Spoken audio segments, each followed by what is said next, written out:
सबसे पहला जो था ना, आप कह रहा था, वो था स्टोन एज।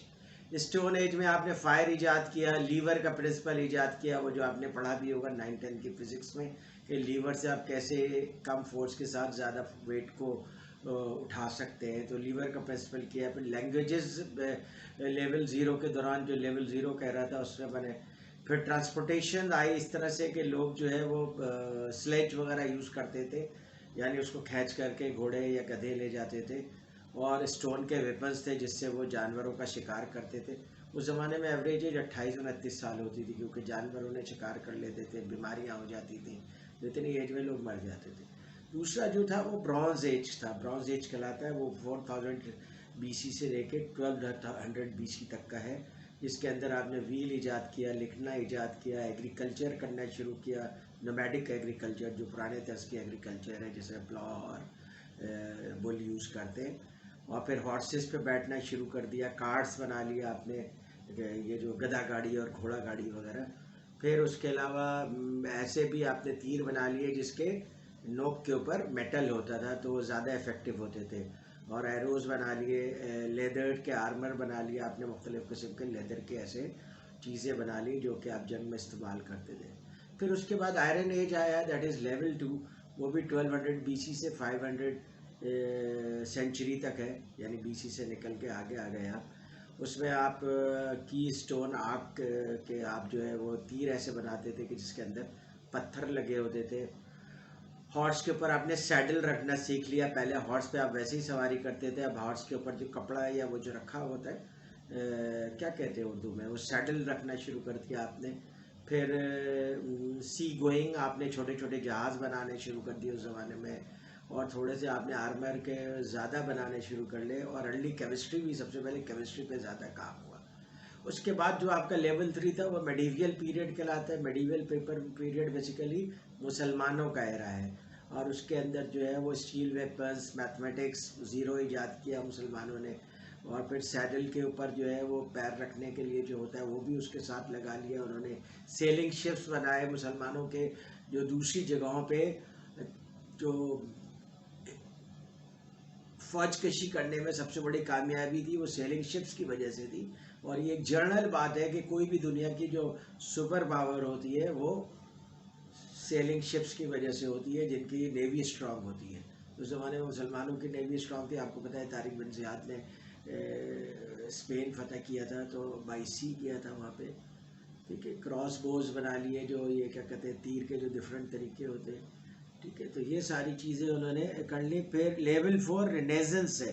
रिनेजेंस बेसिकली यूरोपियंस का पीरियड है। इसके अंदर उन्होंने गन पाउडर बना लिया, प्रिंटिंग शुरू कर दी। प्रिंटिंग तो एक्चुअली चाइनीज़ ने 3500 BC में शुरू कर दी थी, लेकिन प्रिंटिंग को बिल्कुल मास स्केल पे लाने के लिए ये गोरों का पीरियड है, वेस्ट का पीरियड है, वो लेकर आए। फिर बड़े बड़े शिप्स बनाए जिसके अंदर बहुत सारे जहाज़ और तोप ये सब लगे हुए थे, जिसके अंदर बहुत बड़े बड़े रूम और कैपेसिटी होती थी। हॉट एयर बैलून्स बना लिए। फिर मस्केट्स बनाए, ये जो फिर सेलिंग वारशिप्स बना लिए। तो ये सारी चीज़ें उन्होंने बना ली। अब जो इंडस्ट्रियल रेवोल्यूशन है वो ये है, जो अभी हमारा इंडस्ट्रियल रेवोल्यूशन शुरू होता है वो 1795, जो कि first wave of industrial revolution कहलाता है, जिसमें आपने वाटर पावर बनाई, यानी वाटर से आपने टरबाइंस चलाई, टरबाइन से बिजली बना ली, टेक्सटाइल, आयरन, बहुत सारी मशीनें बना ली। और कॉमर्स शुरू हुआ, यानी पूरी दुनिया के अंदर उन्होंने ट्रेडिंग शुरू की। यूरोपियंस ने पूरी दुनिया से रॉ मटेरियल ले करके उसको फिनिश गुड्स में कन्वर्ट करके वापस जो है पूरी दुनिया को बेचा। तो कॉमर्स उनके दौर में बहुत ज़्यादा ग्रो हुआ। फिर सेकेंड वेव जो कि 1845 से शुरू होता है, वो उसके अंदर स्टीम, रेल, स्टील, कॉटन, ये सारी चीज़ें आ गई। कपड़े बनाना आपने खड्डियों पे सीख लिया, और मशीनों पे कपड़े बनाना शुरू कर दिए। जो थर्ड वेव थी उसमें आपने इलेक्ट्रिसिटी ईजाद कर ली, इलेक्ट्रिसिटी को बाकायदा घरों तक पहुंचा दिया, बल्ब्स बनाने शुरू कर दिए। केमिकल्स में आपने बहुत ज़्यादा तरक्की की। और फिर इंटरनल कंबस्शन इंजन बना लिया, जिसकी वजह से फोर्ड मोटर कंपनी की बुनियाद रखी गई। अब इन लोगों को गाड़ियाँ मिलनी शुरू हुई जो कि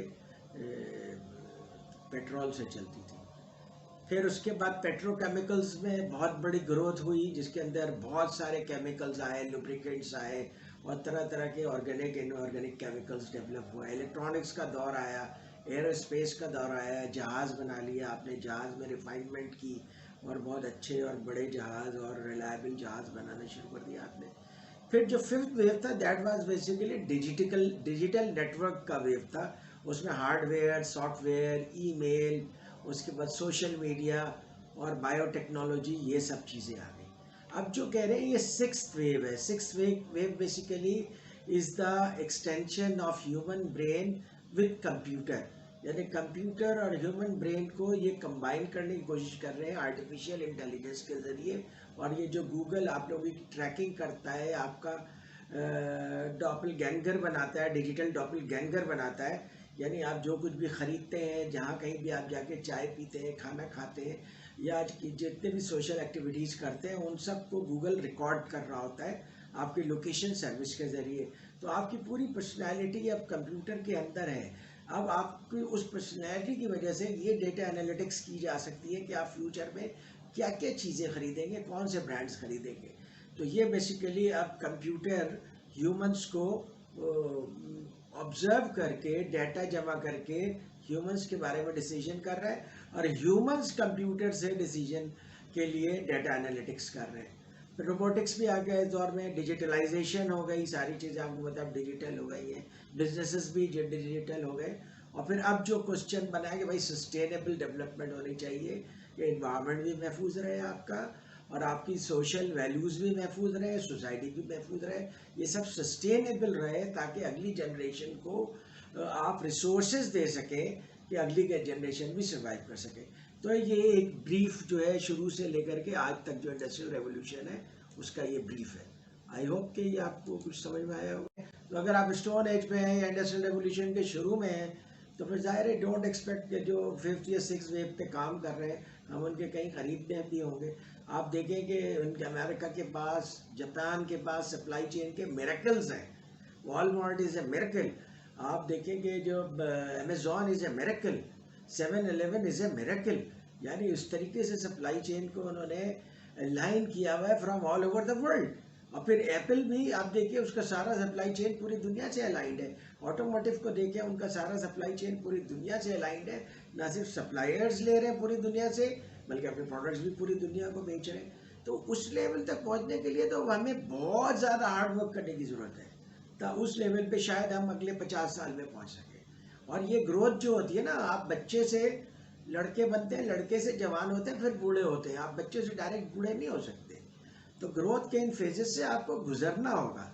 बट चूंकि लर्निंग है, तो उस लर्निंग को यूज़ करके आप अपने ग्रोथ को फास्टर कर सकते हैं। जैसे मिसाल के तौर पे आप ट्रेन की लाइन बिछा रहे हैं कराची में, उम्मीद है कि सर्कुलर रेलवे बना देंगे ये। तो अब उनको चूंकि पता है कि भाई बुलेट ट्रेन भी कोई चीज़ होती है, तो they can directly go to bullet train. तो उनको इन फेजेस से नहीं गुजरना पड़ेगा। But it is up to the government to decide. Okay.